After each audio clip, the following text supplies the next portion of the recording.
really, in this movie, wanted to see Magneto do something we'd never seen before in the X-Men films, but we had seen quite often in the X-Men comic books. He has massive amounts of power, and we wanted to see an example of that.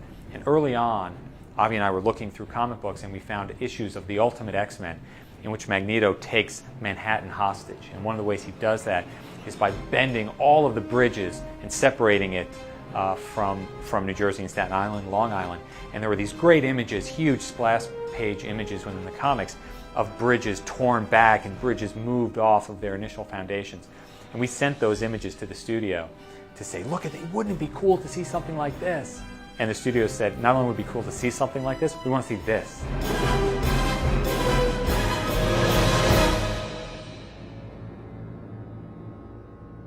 The visual effects in this movie are being led by John Bruno, who is a multiple Academy Award nominee and Academy Award winner. And one of the sequences we have is with the Golden Gate Bridge in San Francisco as Magneto attempts to get to Alcatraz.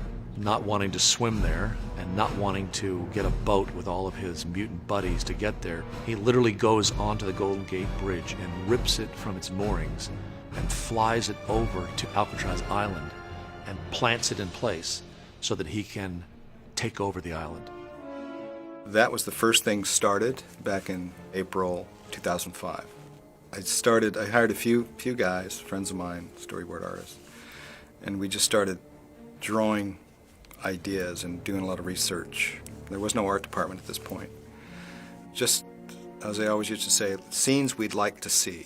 You just sort of do a lot of drawings and you pin them up on the wall and you look for the shots. So you